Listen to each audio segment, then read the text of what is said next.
D'abord, pour commencer, j'ai une mère qui était dans l'enseignement. Et j'ai demeuré avec elle dans l'école. On a demeuré quelques années, on ouvrait une porte, puis on était rendu dans l'école. Et le matin, on recevait les élèves, puis il n'y avait pas de maternelle. Elle et moi, on arrivait, on enlevait les mitaines, les tucs, les bottes des plus jeunes. On recevait comme dans une maison privée, comme si on les accueillait. Et là, ma mère a fait un événement que lorsque j'ai fait une démarche en psychologie avec la psychologue de Prométhée, on fait des ateliers sur soi. Et il y a un souvenir qui remontait à la surface. Il y avait un jeune de mon âge qui souffrait de ce qu'on appelle, il était du même âge, on était dans la même classe, et on dirait aujourd'hui que c'était à la mode, ce terme-là, mais il souffrait de ce qu'on appelle de la souffrance des autres. Il y avait une mère qui était ce qu'on appelle monoparentale, qui avait été déclarée femme publique, parce qu'elle a voulu faire reconnaître son enfant par le père. Le père a refusé, puis il a fait venir 2 autres hommes qui ont fait serment, comme quoi il y avait des relations sexuelles avec elle dans la même période. Donc la femme a été jugée femme publique et l'enfant illégitime, donc le nom uniquement de la mère. Et bien là, ce jeune-là, il souffrait évidemment de quoi? Les gens l'appelaient ta chienne. Et quand on entendait le mot ta chienne, il baissait la tête. Et j'ai vu un geste extraordinaire de ma mère qui a réuni tous les enseignants et tous les élèves. Il commence à dire, « Toi, Mario, ton papa, qu'est-ce qu'il fait de bon? » « Ah, ben mon papa fait ci, ta maman, ta. Toi, Suzanne, a fait le tour de plusieurs élèves. » Et rendu à Georges, elle a dit, « Regardez, Georges, vous le savez, il n'y en a pas de papa. Vous autres, cette chance-là, vous en avez un. Ce qui fait que lui, il faut le respecter plus que les autres, à cause qu'il lui manque. » Et ça, le harcèlement s'est terminé là. Et ce jeune homme-là, jusqu'à l'âge d'une quarantaine d'années, peut-être 20-25 ans, une fois par année, il venait sur la rue de la Violette à Saint-Jérôme, comme pour remercier puis saluer ma mère. Donc ça m'a allumé du côté, je dirais, de contact.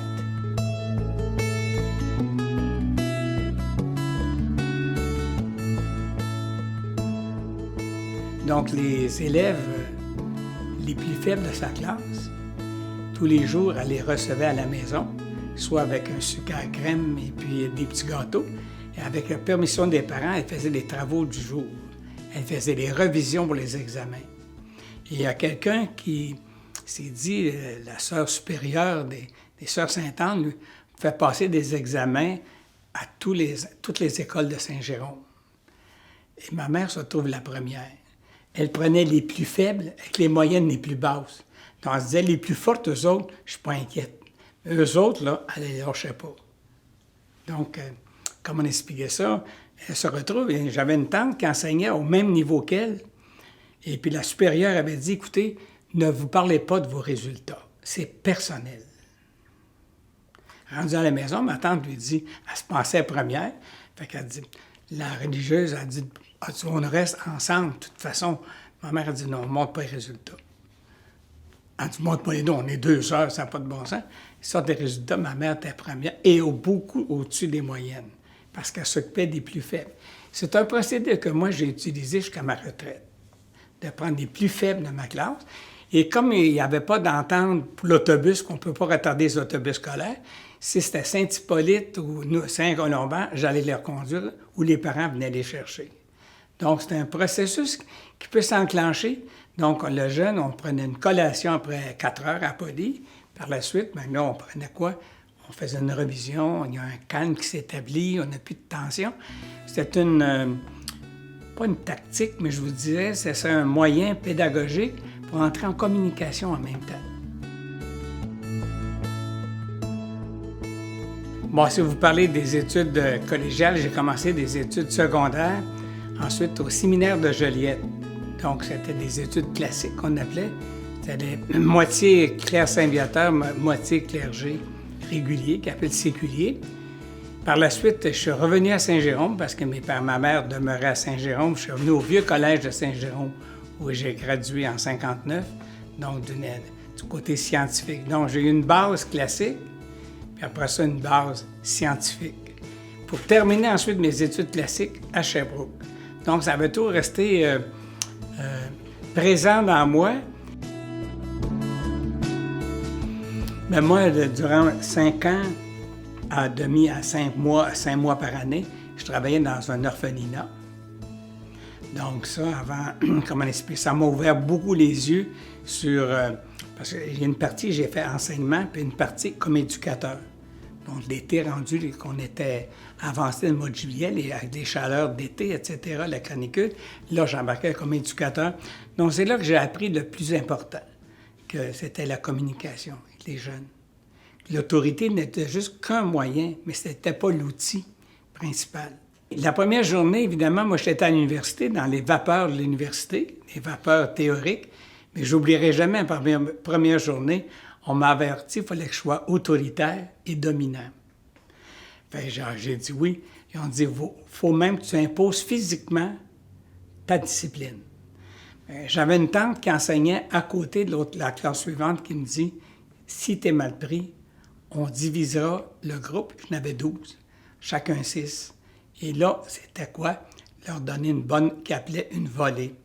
Leur donner ce qu'on appelle des sanctions physiques. Fait que j'étais le 5e dans l'année qui arrivait.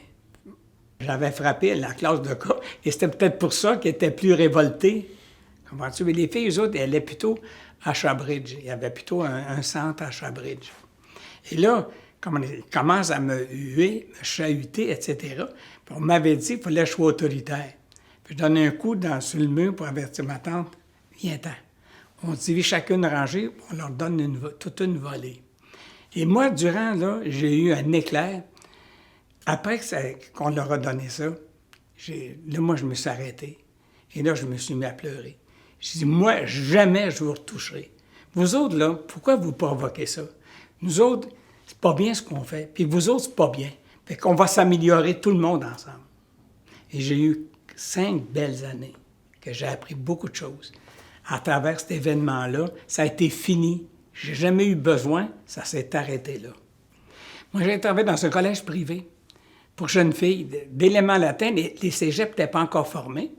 Donc, ça partait d'éléments latins 8e année jusqu'à philo 2, qui correspond aujourd'hui à collégial 3. Il y avait besoin de laïcs, puis des jeunes religieux sortaient. Fait que nous, on apparaissait. Puis comme mon épouse était diplômée en littérature, fait que ça a ouvert les portes. Ça a ouvert les portes pour enseigner le français.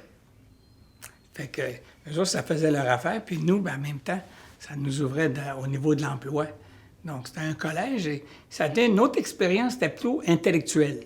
Évidemment, c'était un collège qui était porté au niveau intellectuel. Moi, j'avais connu ce qu'on appelle les jeunes dans un orphelinat, puis là, on tombe dans un monde. Mais j'ai appris beaucoup de ce monde-là aussi. C'est une période de transition au niveau scolaire. Et là, tu voyais des phénomènes qu'on ne voyait plus, qu'on ne verra plus jamais. Comme les sœurs enseignaient avec des garçons, ils n'étaient pas habitués à ça. Ici, à l'école normale, ils étaient plus vieux, là. Ça n'a pas une vingtaine d'années, là. Fait que là, c'était un autre phénomène. Des gens, là, qui avaient des gars qui brassaient pas mal, fait que des sœurs ont eu à s'adapter. Comme moi au collège, tu sais, ont eu à s'adapter. Par la suite, l'autre année, il est arrivé d'autres professeurs masculins, parce que là, les sœurs sortaient de la communauté. Il y avait besoin de personnel. C'était l'effervescence, parce que c'est un phénomène qu'on ne connaissait pas. Donc, le personnel enseignant, on ne savait pas du tout. Donc, où on allait avec ce phénomène-là, on est habitué, comme moi, à un collège privé, un orphelinat, après ça, au cégep secondaire 5, dans le Vieux-Couvent. Donc, c'était très, très limité. Mais là, on tombe dans un grand ensemble. Donc, personne ne savait où on allait avec ça. C'est une expérience américaine. Le mot polyvalence, qui a été importé ici au Québec pour justifier qu'on ne peut pas construire des écoles secondaires partout. On va le centraliser. J'ai assisté à ce phénomène-là extraordinaire parce que, regardez bien, il n'y avait aucune école privée secondaire. Donc, les familles ici à Saint-Jérôme, des familles aisées, des familles professionnelles, leurs enfants sont venus à Polyvalente. Ils se sont formés et ils se sont regroupés. Et là, tu voyais apparaître, émerger d'un nouveau type de comportement. Parce que les gens voyaient des familles qui étaient plus scolarisées, puis qui, les autres, avaient des manières différentes. Donc, eux, ils voulaient se faire instruire. Donc, il y a un effet d'entraînement, parce que les parents eux-mêmes Puis les familles ouvrières, eux autres, se sont dit, bien, c'est une belle occasion pour nos enfants de pouvoir les emmener, faire suivre le courant. Moi, je me dis que c'était la période où, justement, là, il y a une prise de conscience que l'éducation, ça a transformé le Québec. Dans le sens, en le scolarisant, les Québécois ont eu accès à une formation, à des spécialisations. On a vu apparaître ensuite les Québécois apparaître dans les entreprises, dans tous les secteurs. Ça leur a permis ce qu'on appelle un niveau intellectuel puis un niveau socio-économique. Si le Québec s'est développé, il était capable, face au milieu anglophone, entre autres, de pouvoir avoir des gens qui étaient non seulement bilingues, mais étaient scolarisés. Donc, le phénomène du Québécois non instruit, il a disparu avec la création, évidemment, de ces écoles-là. Donc, ça a permis une émulation, là, tu sais, là. Mais je vois encore des profs qui avaient l'air aussi jeunes parce qu'il n'y avait pas d'école marchande pour les adultes. Donc, il y en a plusieurs qui venaient pour se scolariser. Donc, dans les classes, ça crée des élèves plus vieux. Donc, eux autres, ils savaient pourquoi ils venaient. Donc, ça faisait en même temps, il y avait tout un brassage, là, parce que les autres, ils se disaient, hey, entre autres, un policier que j'ai eu dans mes étudiants qui s'était fiancé durant l'année, qui se mariait, qui avait une vingtaine d'années. Donc, les autres, là, il fallait que les jeunes ne pouvaient pas se permettre de niaiser, parce qu'ils venaient pour une raison. Donc, c'est vrai, c'est un brassage qu'il y a eu, puis il est sorti de ça, là, la Révolution tranquille. C'est ça, le phénomène de la Révolution tranquille. On a coupé l'arbre, mais les racines sont restées, puis sont encore là. Avec le rapport parent, qui a amené la Révolution tranquille, puis dans l'éducation. C'est comme ça que le rapport parent, donc, a provoqué ce qu'on appelle des changements. On a trouvé des solutions par les polyvalentes. C'est un moyen pour, pas juste l'école primaire, on veut monter du secondaire, puis du collégial, puis l'université. Donc, tu t'aperçois que ça prenait une base. C'était le secondaire qui était... Les gens allaient au primaire, puis après ça, c'est pas grave, va-t'en travailler la compagnie, va-t'en travailler sur la ferme, on règle... Mais là, avec la création d'écoles secondaires comme la Poly, là, c'est des milliers de personnes qui se sont scolarisées, qui ont occupé des fonctions dans l'appareil, soit gouvernemental, soit dans les entreprises ou dans les professions. Donc, ça a amené un brassage, là. Le double rang, c'est qu'on avait une affluence tellement grande d'élèves en attendant la construction de la polyvalente Lavigne, parce qu'à ce moment-là, elle était rattachée, évidemment, à la commission scolaire de la Rivière-du-Nord. Fait qu'à ce moment-là, la commission scolaire du Lonceau n'était pas créée. Fait que ça venait ici, il fallait qu'ils recrutent ça. Fait qu'imaginez, ça avait fait un accroissement de population. Fait qu'à ce moment, pour un peu départager ça, on s'est dit, on va faire un double horaire, puis une période flottante, pour que les gens aient une période, tu sais, s'ils ont besoin de récupération, les profs vont être là, s'ils ont besoin, tu sais, de conseils, on va pas faire de l'encadrement, tatitata. Fait qu'à ce moment-là, l'encadrement, moi, j'en faisais à cette période-là. Donc, ça faisait partie de notre tâche. Aujourd'hui, des éducateurs spécialisés dans les écoles. Mais à ce moment-là, il n'y avait pas de travailleurs sociaux, il n'y avait pas de psychologues. C'était le personnel on faisait un peu tout ça, là, tu sais. La polyvalente, on dit, elle est ouverte en 69. Regarde ce qui se passe en Europe, en Amérique, c'est quoi? 68, mai 68. Donc, il y avait un vent de libération. Puis la Flower Power de 70, 71, 72. Donc, il y a eu un vent en même temps qu'il y a eu la libération. Donc, la discipline ne pouvait plus se faire comme moi dans le temps. La strap, puis, tu sais, il y a eu un changement social qui s'est fait à cause des événements d'Europe. Là, tu t'es aperçu à Polyvalente, quand les élèves décidaient, tout le monde de sortir, tu ne peux pas arrêter ça. On nous avait avertis, restez dans vos classes, laissez passer la masse. Quand il arrivait dans un corridor, là, il y a des contestations. À l'UQAM, il y avait plein de grèves à l'Université du Québec. Fait que ça avait un impact de l'université sur des élèves du cégep, sur des élèves du secondaire. Parce qu'ils se communiquaient entre eux autres, ils ont des chums, tu sais. Fait qu'il y avait un vent de libération en même temps. On ne peut pas incarner la discipline de la même façon. Mais c'est en même temps la création de la polyvalente. Mais on a qui ont essayé, le premier directeur adjoint, il y avait un sifflet. Les professeurs, ils commençaient leur carrière. Ils avaient l'air bien jeunes. Ils avaient l'air plus jeunes, certains, que des élèves. Et là, ce monsieur-là, c'était Serge Thibault. Et puis, il s'était fait... le directeur l'avait venu pour le punir, puis il passait pour un élève. Fait que, il y avait un sifflet pour... Tout le monde restait surpris qu'un sifflet. Il avait trouvé ce moyen-là pour contrôler, essayer de contrôler la masse, mais il ne pouvait pas contrôler le sifflet. À un moment donné, ça n'en occupait plus. Donc, tu t'apercevais qu'il fallait que tu ailles par d'autres techniques que la discipline, la strap, puis la punition, puis tout ça, là, avant d'arriver là, tu sais. Ça, c'est au même moment d'ajustement, là, tu sais. La génération qui est arrivée après vous autres, je pourrais dire votre génération, vous autres, là, il est arrivé un vent, ça, c'est avec le vent de la libération. Après ça, il est arrivé un vent de stabilisation. Les gens commencent à avoir peur.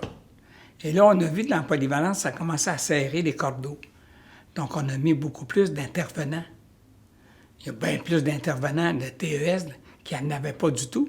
Mais eux autres, qu'est-ce qu'ils font? Ils s'occupent de tous les cas sur le plancher. Ils ne sont pas juste dans des bureaux, là. Ils vont chercher les gens sur les planchers. Donc, tu t'aperçois qu'il y a eu cet événement-là par la suite, c'est qu'on a créé une classe professionnelle de psychoéducateurs, quelques-uns, après ça, surtout des TES, parce que eux sont sur les planchers. Eux sont directement reliés aux classes. Fait que c'est ça, la discipline ne s'exerce plus de la même façon. Il y a une problématique, puis là, il y a des locaux de retrait. On t'envoie réfléchir. Suzanne Marcotte, là-bas. Tu vas aller réfléchir, on te donne du travail, tatitata. Donc, qui n'existait pas au début de la polyvalente. Là, maintenant, tu en as deux juste à la polyvalente. Au tout début, c'est une ex-étudiante de la polyvalente qui était à l'université. Puis là, elle avait été comme recrutée par les doctorants pour une recherche sur le décrochage scolaire, puis d'aller comme mentorer. À Montréal, ils avaient commencé en 1995, d'utiliser des élèves universitaires pour aller rencontrer des jeunes, puis en même temps pour faire une recherche dans les travaux scolaires pratiques. Puis là, il y en a quelques-uns qui ont monté au doctorat. Et là, comme on expliquait ça, elle s'est dit, mon Dieu, moi, quand j'étais à Polyvalente, il aurait fallu que j'aie un mentor, j'ai passé proche de tout abandonner. Puis elle a emmené ça à la Polyvalente. Moi, je tombais à la retraite. Fait que là, ça tombait. Le directeur, il dit, moi, on ne peut pas payer. On ne sait pas où on va avec ce projet-là. C'est un projet d'université théorique, mais dans la pratique, là, comment on va fonctionner ça? Puis c'est là qu'à un moment donné, d'un coup, moi, j'avais communiqué avec la direction de l'école, puis j'avais pris une retraite, mais j'étais encore à Poly, je m'occupais des stages pour des élèves en secondaire 5. Elle a emmené le projet. Elle m'a dit, moi, je peux aider, mais moi, je ne peux pas être là pour les élèves. J'ai embarqué là-dedans, vu que je m'occupais d'encadrement. J'avais une partie de ma tâche, en dehors de la géographie et de l'économie, j'avais une partie de ma tâche à l'encadrement, rencontre d'élèves. Fait que là, on me dit, bien, M. Trudel, c'est un projet qui demande 1 ou 2 élèves, même pas une avant-midi par semaine. Moi, je me dis, ouais. M'as-tu fini mon doctorat en histoire, des sciences politiques, ou bien quoi? T'sais, on dirait que j'ai ballotté. Puis là, je me suis dit, qu'est-ce que je fais? Mais c'est sûr, vous le savez très bien, des études comme ça, comme en recherche, mais j'avais passé des semaines des documents, puis ce que tu voudras, c'est fermé, tu sais, t'es comme fermé. Puis l'autre, c'est le contraire, c'est ouvert. Tu sais, là, j'avais un choix à faire. Soit je me replie, ou soit j'ouvre. Puis je vais choisir ce qui me... Je vais voir ça, qu'est-ce que c'est que ça va donner. Et l'année suivante, bien là, j'ai commencé avec 1 ou 2 élèves. Puis là, on a trouvé les premiers mentors, j'en ai trouvé un. Les parents avec celles qui avaient déposé le projet. Mais vois-tu, il y a des étapes, il y a 6 étapes au projet Prométhée. Première étape, il faut que tu fasses chaque année le bilan. Qui revient des mentors, qui ne revient pas. Après ça, il faut que tu recrutes des mentors. Après ça, tu présélectionnes les mentors, leur expliquer qu'est-ce que c'est. Après ça, la formation des mentors. Une formation, les signatures, la confidentialité. On leur explique ensuite qu'est-ce que c'est le mentorat, qu'est-ce que c'est un protégé, qu'est-ce que c'est un mentor. Là, j'amène un mentor, puis j'amène un protégé qui explique qu'est-ce que c'est qu'il y en est. Un TES explique quel genre de difficultés vous pouvez rencontrer les genres d'élèves dans le monde scolaire, les probabilités. Fait que là, on fait ça. Après ça, moi, je connaisse le jeune. Bon, ça prend des fois 2-3 semaines. Qui il est? Quelle est sa problématique? Qu'est-ce qu'il vit? Parce que le prof, avec 300-400 élèves, 200 élèves, là, il n'y a pas le temps de le connaître. Là, c'est un. Il faut que je connaisse moi le jeune. Après ça, je les présente tous les deux. Tel mentor va aller avec telle personne à cause des expériences vécues, etc. Quand il y a une jeune fille, la mère est décédée dans la trentaine, c'est la grand-mère puis le grand-père puis le père qui restent ensemble. C'est la grand-mère qui les a gardés depuis l'âge de 4-5 ans. Puis, vois-tu, elle décède une dizaine d'années après, la grand-mère. Il était révolté. Grand-maman qui s'est dévouée pour nous autres. Pour le moment qu'on est plus grande, qu'on commence à être autonome, elle meurt. C'est pas juste la vie de tati-tata. J'ai trouvé le mentor, la plus vieille de mes mentors, qui était de l'âge de la grand-mère. J'ai pas mis un homme, amenant un père, amenant un grand-père. Tu sais, comme tu dis, c'est le jumelage, savoir qui, avec quoi, pourquoi. Parce qu'il y en a qui sont attachants. Tu sais, moi, là, quelqu'un, il y a des affinités naturelles, mais il faut que tu saches, tu sais, m'en des coups pour X raisons, tu sais. Il y en a un, entre autres, bien là, on a des nouvelles de lui. Ah, je l'ai trouvé formidable. Je l'ai appelé il y a 15 jours, il y a 27 ans.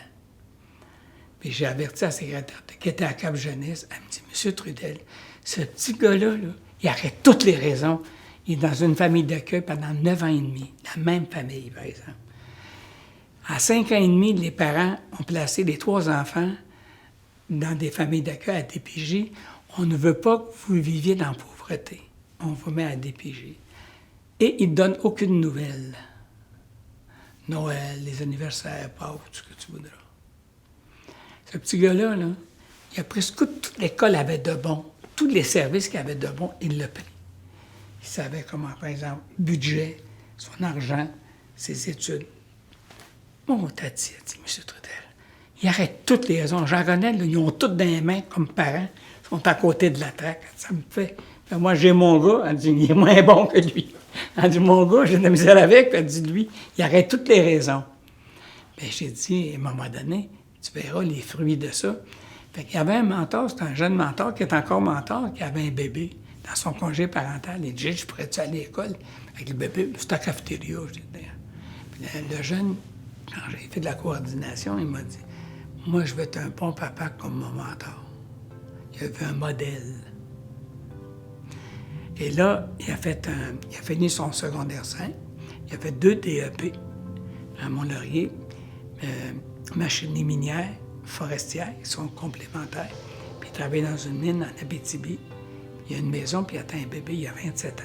J'ai appelé le mentor, mais j'ai dit, garde le travail que tu as fait. Il dit, t'aides une personne, un peu comme dans la liste de Schindler, t'aides l'humanité. Ça se perpétue. Je garde là, comment il est. T'as plus de nouvelles, c'est plus nécessaire, il n'y a plus besoin de nous autres. Prométhée, c'est le titan qui a porté le feu aux humains. Après, tu as allumé quelqu'un, il n'y a plus besoin de toi. Tu sais? Il va marcher par lui-même après. C'est l'emmener à ça. 1300 jeunes qu'on a aidés avec cette année, là, on arrive à 1300, puis ça n'a pas coûté un sou. Je l'appelle l'argent du cœur. C'est le plus grand argent. Quand je suis allé à Québec, je leur ai dit, le bénévolat, c'est l'argent du cœur. Personne ne peut te le prendre, personne ne peut te le voler, puis tu pars avec. Puis l'autre argent, ben, on se bat. On peut le perdre, il peut monter, il peut descendre. Puis on n'a jamais vu un coffre-fort suivre le corbillard. L'autre argent, tu pars avec.